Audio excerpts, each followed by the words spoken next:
কারোবারি হাতে নিয়ে ওম নমঃ শিবায়, ওম নমঃ শিবায়, ওম নমঃ শিবায়, ওম নমঃ শিবায়,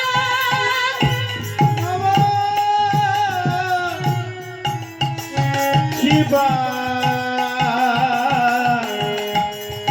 নমঃ শিবায়। এমনি করেই তারপরে নিয়ে বাংলো থেকে নরবদার তার পাটা কেটে দিল। আরে পাটা কেটে দেওয়ার সঙ্গে সঙ্গে রুহের বন্যা বয়ে যাচ্ছে। আরে সেই রুহের থেকে জলের উৎপত্তি হচ্ছে। চারিপাশে আমার মরুভূমির মাঝে আজ জলের বন্যা বয়ে যাচ্ছে। আরে জলে টলমল করছে।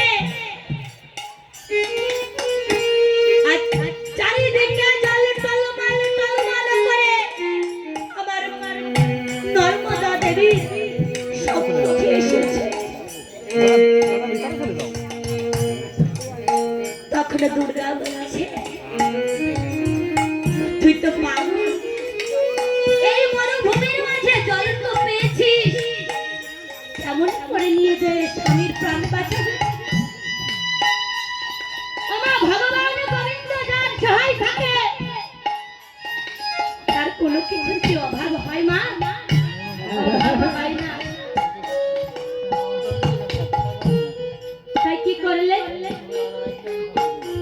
আজ নিজের পরনের বসন আজ জলে ভিজিয়ে দিয়ে আপনারও শাড়ি ভিজায়ে কাপড় জলে নিল ভরি। আর জলে নিয়ে গিয়ে স্বামীকে বলেছে, স্বামী এই নাও আমি তোমার জন্য জল এনেছি, একবার জল সেবা করো, একবার জল সেবা করে তুমি তোমার প্রাণটাকে একটু বাঁচিয়ে রাখো।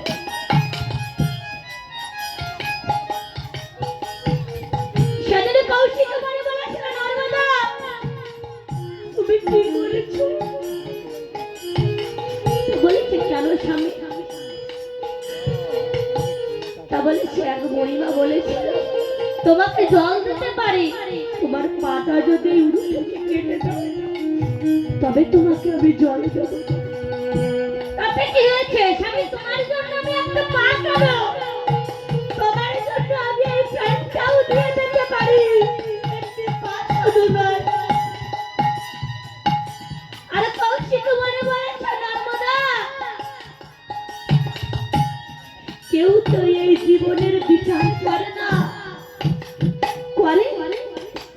আমি কতদিনে ধরার মাঝে আছি, কতদিনে ধরার মাঝে থাকবো, এই বিচার তো কেউ করে না। তুমি আমার জন্য পা কেটে দিয়েছো।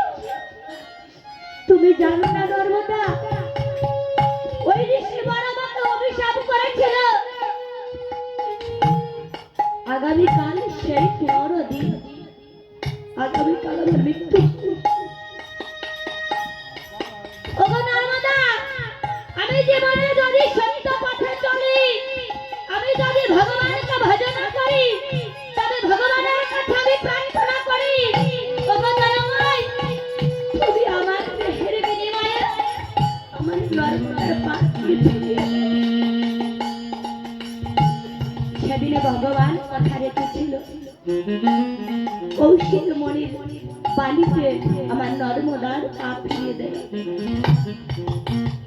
আর নর্মদা বলেছিল, স্বামী গো আগামীকাল সূর্য উদয় হলে তোমার মৃত্যু হবে। আগামীকাল সূর্য উঠবে না। আমি বলছি স্বামী আগামীকাল সূর্য উঠবে না। আমি যদি সতী নারী হয়ে থাকি তাহলে আগামীকাল সূর্য উঠবে না। সূর্য আমার বাধা করেছিল, আর সূর্য সূর্যকে বলেছিল, সূর্য দেব